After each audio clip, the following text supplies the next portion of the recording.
Hello, everyone, and welcome to Vampire's Perspective, a Sandersides fanfiction written by Hidden Dreamer 67 on Archive of Our Own. This is the very first episode of Read and React. We are going to be reacting to this Sandersides fanfiction. There will be links in the description to this series. Now, the summary here says, in a world, vampires are deadly creatures that feed on the blood of others to survive. Borrower blood is the most potent of all, coveted. Oh my god, my words. Throughout time, Patton finds Borrower Roman hiding, at his human friend Thomas's house. Curious as to what this good-smelling tiny creature would be, Virgil, after the power that can be had by killing a borrower, goes off to search for his own little snack and finds Borrower Logan. Are all vampires bloodthirsty creatures? Or is there goodness left in them yet? I like to believe that there is goodness left in them, but who really fucking knows? I don't know. The chapter 1 is, what's that smell? So I'm assuming that's, based on the description, I'm assuming that means that this one's gonna be focused around Patton, and I already forgot which borrower Patton finds. Roman probably shouldn't have been out so late when the human wasn't even home yet. You are correct there. He should have waited, and he knew he was going to get an earful from Logan once he got back, but he really wanted that candy bar the human had left on the coffee table before leaving. He knew if he had waited, the human would have thrown the candy away. Roman, no! Why would you do this? Just don't do this, Roman. Don't do this. This is a terrible plan. This is going to end badly. Of course, you probably don't know about vampires, but even so, first rule in the borrower's code is always, don't get caught.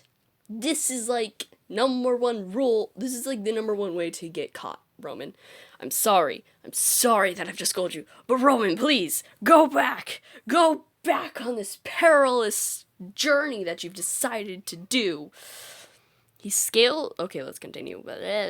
He scaled the side of the coffee table and grabbed the half-eaten candy bar. It was a little melted, but wrapping it back up in his own wrapping should do the trick. He shoved it in his bag despite it not fitting all the way, and then turned around and started climbing down the coffee table. Okay, nothing bad's happened so far. That's good. I fear for Borrower Roman's safety. I fear for it. Okay, let's continue. He froze when he heard the front door click, his only warning as it suddenly began to open, panicking. Roman dropped the rest of the way down and hid behind the coffee table leg, lying in wait until the human went off to bed. It was just his luck when another set of feet followed into the apartment. Well, shit. That's never a good sign for anyone, especially if this is a borrower universe. That is a terrible sign. Even if, we already know it's gonna be a vampire because of the description, but even so, this is still bad news. He is basically out in the open, and there are two humans around. That's not gonna end well. Okay, this is Let's continue. Didn't I tell you that this place has the best food? Thomas told Patton as they entered his apartment. They had just gotten back from dinner at a small diner Thomas loved. Oh, I think I read that wrong. Yeah, I did read that wrong. The quote says, didn't I tell you that place had... Well, continuing. Oh, absolutely. Patton hid his cringe well, one hand around his stomach. Human food had a habit of making him sick, but it wasn't as though he could go out and not eat. It was worth a few tummy aches to be able to spend time with his friend. He paused at the doorway, knowing he couldn't take a step further without being invited in. Well, Thomas, it's always great seeing you, but I should probably head home for the night. Aw, Patton, no, Patton, no. A few tummy aches is not worth it. Just say you're full, die your way out of it. Take carry out. There's other solutions. There's other ways to get out of this. But Patton, no, don't harm yourself. And Patton, just say something about being invited in. You don't have to say you're a vampire to get someone to invite you inside. You probably could say, oh, I don't want to intrude. And then he'd be like, yeah, it's fine. Just come on in. Da. Ha. I know that's probably also bad because Roman, but I can't help but love both of them equally. They're amazing. Okay, continuing. Sorry, I rant a lot. Oh, you don't have to leave so soon. I mean, unless you want to. But you're welcome to come in and stay for a bit if you want, Thomas said as he took his coat off, sending Patton a smile. Yes! He was invited. Wait, I don't know if I should be happy about him being invited in or not, because Roman? That's gonna end terribly. Maybe it was for the best that Patton didn't get invited in, because then, like, Patton go home. Roman go back in Wells. Everything's good. Everything continues going on just as it usually did. Everything is all Gucci. Patton goes off and hunts for the night. Roman goes off and barbers for the night. Everyone's Gucci. Why am I saying Gucci? I don't know. I'm not used to this. Let us continue. Patton breathed a sigh of relief. Well, if you insist, Patton stepped over the threshold. I'm nervous for my boys. Immediately, Patton was overwhelmed by an intoxicating scent. It was something he had never smelled before. And while Patton always felt that lingering temptation from the scent of human blood, Patton felt almost physically drawn to it. That's not good. That's not good.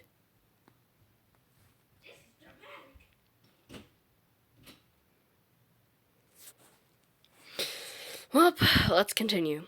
What is that? Patton gave another sniff, careful to bite back a moan as his fangs threatened to extend. Moan? Please, don't be smut. Please. He had to keep his glamour up, but this glorious smell, mixed with the fact that Patton had just had to indulge in human food, was leaving the vampire rather ravenous. Patton! No! Leave! Run! Say, I'm not feeling good. Food poisoning. Gotta go. I know Patton hates to lie, but if he's a vampire, he's gotta. I mean, Thomas would probably understand if Patton's a vampire. But still, he's gotta. What is what? Thomas asked as he stepped into the living room, raising a confused eyebrow at Patton. You don't... Patton paused, remembering how limited human senses could be. But how could he not smell this? It was almost like a human, but there was some minuscule difference that made it impossible to resist. Then leave. Leave. Borrow Roman, stay safe. You get to get rid of your tummy ache. Everything's good. Alright. Never mind, Patton shook his head slowly, taking a few steps forward. He kept his eyes peeled, tilting his head this way and that to try and get a read on the source.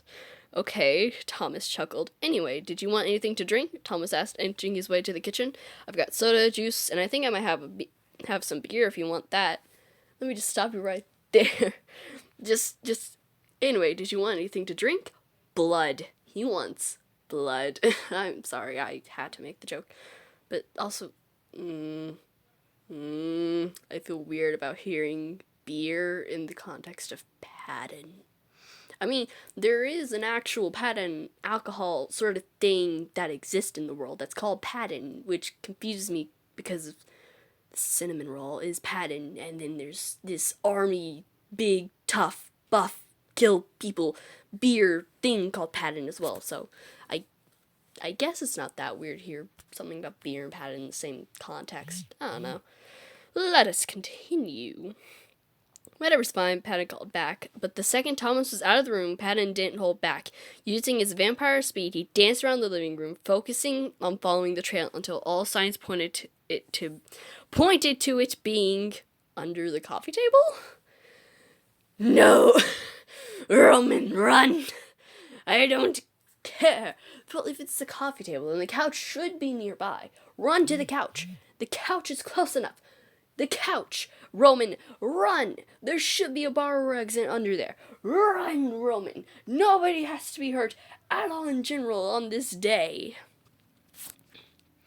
Patton got down on his hands and knees, gasping at the sight. Here, a tiny human was stood beneath the table, no bigger than Patton's hand, and catching their terrified scent, this was definitely the source. Roman's eyes widened first at the speed of this human, and then at the sudden eye contact he found himself having with him. He had never seen a human move so fast. That's 'cause they aren't human. Roman, run! I know it probably won't do much good 'cause vampire speed, But run, Roman! I know Patton probably wouldn't ever hurt a fly, but that's our Patton. This universe's Patton. This universe's Patton is a vampire, meaning he has to hurt flies and other larger beings to be able to survive. Run, Roman! Run! I don't care anymore. Just run away! Continuing, I'm sorry. Despite that, Roman knew he had to try and get out of there. Thank you. This human was giving him a weird feeling in his gut, a feeling far worse than that any other human gave off. He backed up a step away from the leg of the table before turning and running towards the couch. If he could just make it there, he would be safe. Yes, I would. See, get there, Roman. You could do it. I believe in you, the little barber Roman. You could do it. You got this. I'm sorry, Patton, but I don't feel like seeing barbers getting hurt today. For the sake of vampires, if I had to choose between barbers and vampires, I will choose barbers. Because there's always other animals, other people out there for a vampire to feed on. Alright, so run, Roman, run! But quick as lightning, Patton's arm shot out beneath the table, curling around the tiny form. Well, shit. We fucked up. Goodbye, tiny Roman. I'm sorry, but I am in a different world. I have no way of helping you. I want to. Someone, please, invent, like, a way for me to travel to the fictional worlds of books so I can jump into this fan fiction and just be like, no freedom. But, yep. Patton blinked, having been momentarily overwhelmed by his instincts. Even he didn't know how he could move that fast. I feel like I read that wrong, but I didn't. My mouth feels weird now. Roman screamed as he was grabbed, and he struggled against the tight grip. "Unhand me!" he yelled, briefly glancing up at the human before he froze. He had thought it was a trick of the light, but no. The human's eyes were red. I feel excited, but also scared and nervous, because Roman... there's nothing I can do to stop this. I feel so helpless. No. Roman was starting to think he should stop referring to this guy as a human. Yeah, he's a vampire. You should have booked it sooner. Fear.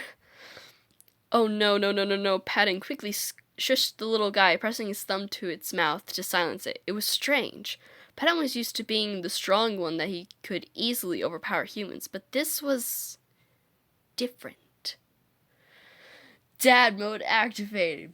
Patton be Padre. Don't hurt the tiny Roman. Overcome your instincts, which is hard, but still.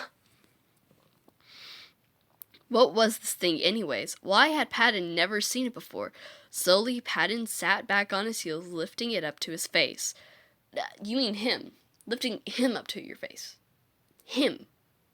Roman's a person. Not an it. Not an item. Powers of people. Just remember that. And why did it smell so good? Patton cake, Padre, pop star. Don't. Just set him down. Walk away. Just walk away. Don't look into it any further. Roman tried to scream, but was muffled by the thing's thumb. His struggling picked up as he tried to push the thumb away and get away from whatever this monster was. Well, that's kind of a quick conclusion to jump to there, Roman. Just because Patton's a vampire, that doesn't mean he's a monster. I don't think Patton's gonna eat Roman. I hope he's not gonna eat Roman. I don't think he will, because Patton's just an adorable cinnamon roll. He's baby. I don't think he'd eat Roman, because he's baby. Yeah, but that doesn't mean I'm any less scared that he's going to, because there's such thing as instincts, and that can take over any second. It was in that moment that Thomas walked back in. "Hey, Pat, here's your... what are you doing on the ground there, bud?" "Nothing." Patton sat up stiff as a rod, shoving his find into his jacket pocket. If he had the ability to push Patton to blah English, If he had the ability to blush, Patton was certain his cheeks would be blazing as he stood up. My feet were tired. He took the water from Thomas, gratefully drinking to avoid conversation and buy himself time. So, Patton, you're going down the route of kidnapping people. I'm sorry. I'm joking. But still, that's kind of kidnapping someone, Pat. This road just keeps going more south and south and south and further south and even further south. I have no idea how much further south it can go, but it's just gonna keep going further south.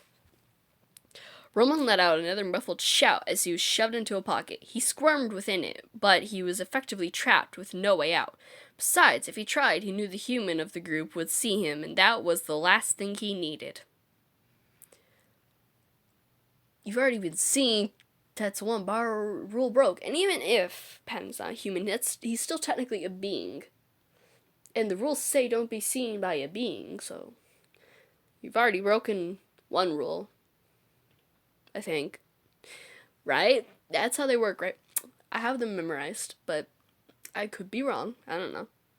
It could be different if a bar were seen by a vampire, but I don't know. Let's continue. Although, depending on what this monster was, the human might be a better option here. Thomas looked at Patton in confusion. Oh, okay. You could have just sat on the couch, though, right? He chuckled. Oh, yeah, silly me. Patton gave a slight gasp, having drank the water too fast. His hands were practically twitching around the little prey animal, desperate to know more. I guess my brain must be pretty tired, too.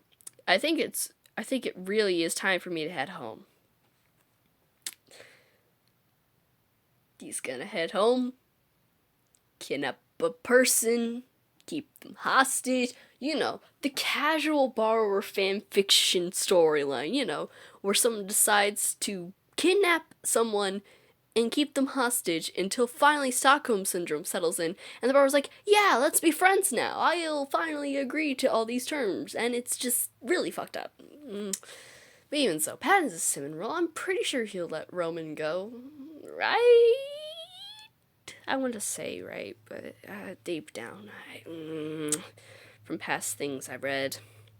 Oh yeah, no, I guess it is getting pretty late. Do you want me to drive you home? Thomas offered, not wanting Patton to be alone in the dark. No, I'll be fine, Patton waved, making sure to keep his speed to normal human levels as he dashed out the door. Good night. Wait, I got to read this separately and then I'll read it fast. Good night, Thomas. See you later. Bye. Good night, Thomas. See you later. Bye. Got it. His last farewell all blurred together, called over his shoulder. Oh, bye, Thomas called out. He watched his friend leave, feeling confused at what had happened while he had been in the kitchen. He shrugged, deciding that he would call Patton later tomorrow, and started getting ready for bed. Roman continued to squirm as he felt the monster leave the human's apartment. Oh no, this was bad. What was going to happen to him? I'm assuming that's supposed to say what's going to happen to him, alright? And he never even got to say goodbye to Logan. No! Logan! Borrower Logan! No! Wait, that means if Borrower Logan goes searching for Roman, and turns out Patton's instincts are able to control him more than Patton's able to control his instincts, and Patton does end up eating Roman, then his instincts will be, multiplied by thousands. So, then that means every time Patton goes to Thomas's apartment, he's gonna smell Borrower Logan. And then if Borrower Logan is out there searching for Roman, then it's more likely for Patton to smell him, and even more likely for his instinct to take control and for Logan to get eaten. It's like, what? This is a terrible situation to have happened, and I don't know what to do. Continuing. Patton knew if he still possessed lungs, he would be panting. He was running so fast, even with his enhanced speed. Patton showed up at his home in nary a few minutes. I don't know what nary means, but I'm assuming it means nearly or close to or something. But alright. It was a gloomy home, hidden off the edge of town and away from prying eyes. Its beat-down house appearance was not Patton's primary concern. The vampire tearing into the house. Virgil! Patton called out, desperate to share this with someone. Throat. Virgil, I found, well, okay, I don't know what I found, but come look! This probably isn't good. Virgil's, with the way Patton acts and such throughout so far in the fic, I'm assuming Patton is like more of a new-blooded vampire. Like, he isn't as old as other vampires. So that leads me to believe that Virgil is probably like training Patton or helping Patton learn the ropes. So that means Virgil would know about more about vampires, which means he might know about the bar rare blood thing that was mentioned in the summary, which also means that Virgil will probably want to either eat Roman or try to convince Patton to eat Roman. It's going further south. Just further and further south. Just it keeps going down and down and down and down and down and down and down. Okay, continuing. Virgil was down the stairs in the blink of an eye, curious as to his best friend's excitement. However, even before Patton pulled the little creature from his pocket, Virgil recognized that scent. You found a borrower, Logan. Not Logan. You found a borrower, Virgil spoke, his voice devoid of emotion as he stared down at Patton's prize. What is my mouth doing? Roman struggled as he was lifted out of the pocket, but froze as he found himself being stared down by another monster. The red eyes gave it away, as this guy was not human either. So, Virgil knows what a borrower is. That's not good. That's definitely not good. That's not good. We're going further south, ladies and gentlemen. This is not a good situation at all. But yeah. The borrower's eyes widened. How did this creature know what he was? Patton blinked, surprised to hear the little thing had a voice of its own. What's a borrower? Patton found himself asking.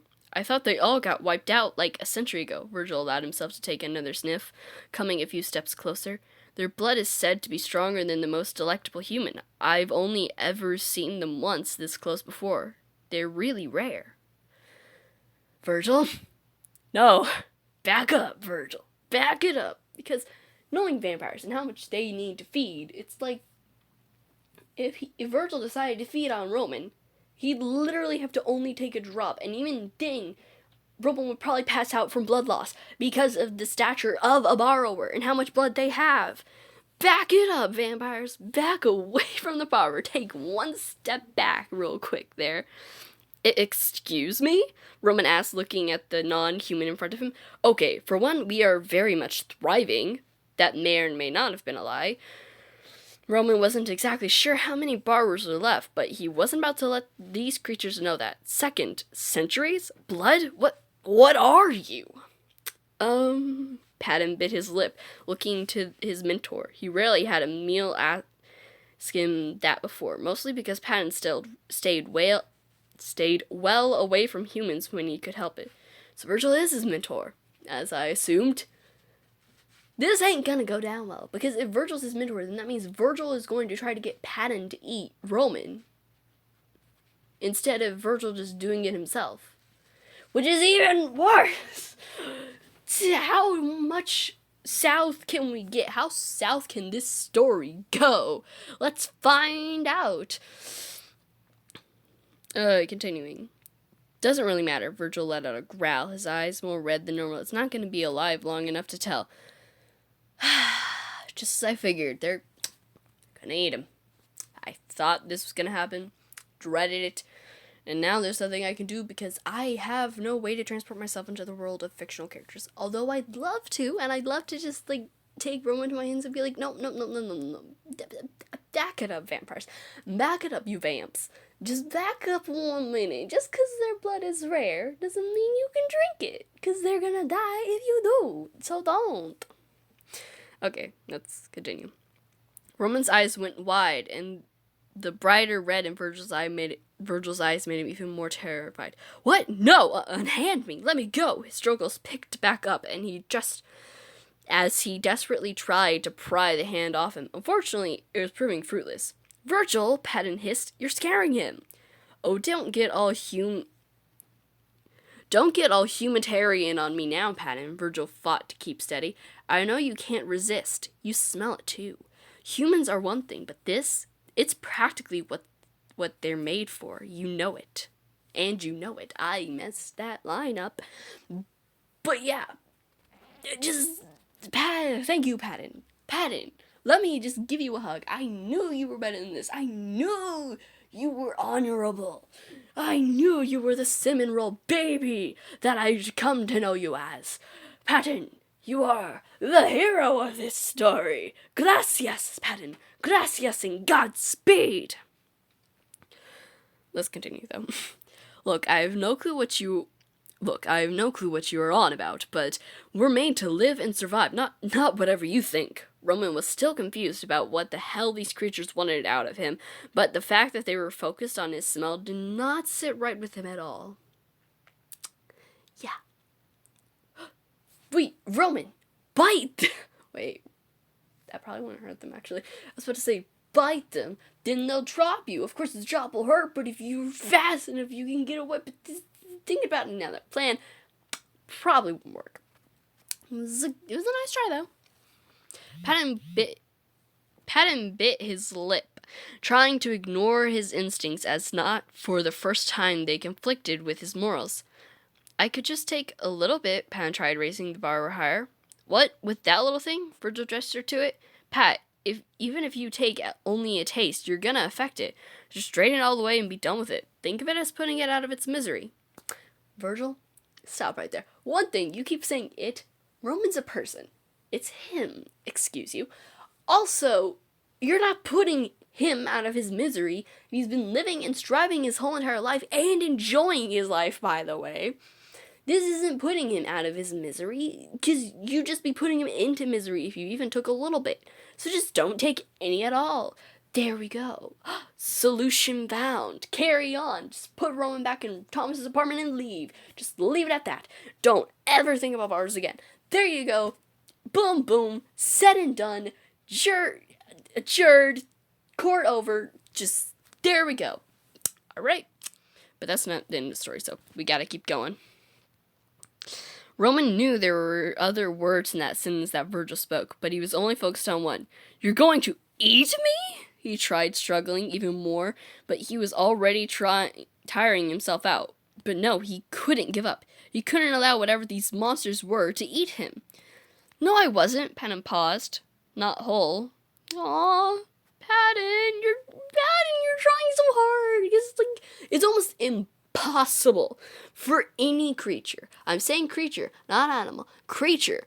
For any creature, that includes humans, to ignore their instincts.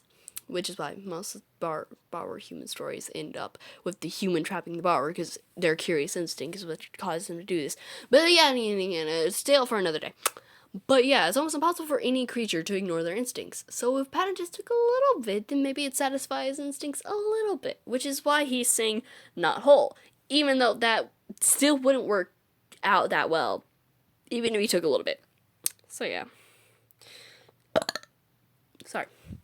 And continuing. Well, you could, Virgil shrugged. I've heard of vampires who've done it that way. It's easier than trying to pierce such a small target and you don't waste any. I'm sorry, did you say vampires? All their talk was starting to make sense now, and Roman didn't like it. Please, I assure you. I taste disgusting. My blood especially. I ate so much junk. There's no way I have good blood, Roman tried desperately. I'm sorry to tell you this, Roman, but they could smell your blood. They know if it's good or not. Sorry, Roman, but it's common vampire knowledge. They can smell your blood. That's... I just got a glimpse of the next line. Let's continue. That just makes it tastier. Virgil got a glint in his eye, coming closer with a predatory grin. Virgil, just step back from the bar. Just no, don't do something you're gonna regret. But yeah, he has a point with how it's gonna make it more tastier, that honestly. But yeah. No, vampires, stay back. I definitely don't look into vampire lore and think they're cool, while also trash-talking Twilight. Continuing. Virgil, Patton said sternly, turning to the side to hold the bar closer to himself. Look, finders keepers, Pat, Virgil crossed his arms, but if you're going to give up your shot, I am not missing out on this opportunity again. Roman gulped, leaning back as far as he could into the grip. Did I say junk food? I meant dirt, Roman mumbled out of fear. He didn't miss how Virgil said again how many borrowers had fallen prey to these vampires before. Well, Virgil quirked an eyebrow, impatient. Patton groaned. This was much worse than with humans. Sure, Patton felt bad about drinking from a human on the rare occasion his instincts got too strong, but at least when he had self-control, Patton knew he wouldn't kill them. And no matter how good this borrower smelled, Patton couldn't ignore the fact that it acted just like a human being. Wait, Patton, I have a solution. It probably won't work, it probably won't work because of your instincts, but here's the plan. If Virgil is saying that if you're not going to eat it, he's going to eat it, then eat it. Not actually. Not it, him, sorry. But put Roman into your mouth. Don't swallow, though. Dare, and then run off, and release Roman back into his freedom. And there we go. Problem solved. Also, I don't know if your instincts work like that, so it may not be problem solved. So yeah, continuing. Yeah, that's my plan. That's my idea. I don't know if it'll work, but I believe it probably could. But yeah, we're continuing. Virgil gave a sad sigh, almost as if he was disappointed despite expecting this. Come on, Patton. He stuck out his palm, waiting. No, please, you can't do this, Roman yelled, but his actions didn't match how panicked he was, as his struggles were now slow from how much he had done so before. This couldn't be the end for him. It just couldn't be. Patton felt his heart leap into his throat, overwhelmed by sympathetic urges at the desperation in the borrower's voice. I'll do it, Patton suddenly declared, holding the borrower close to his chest. But, I already ate tonight. I'll do it later.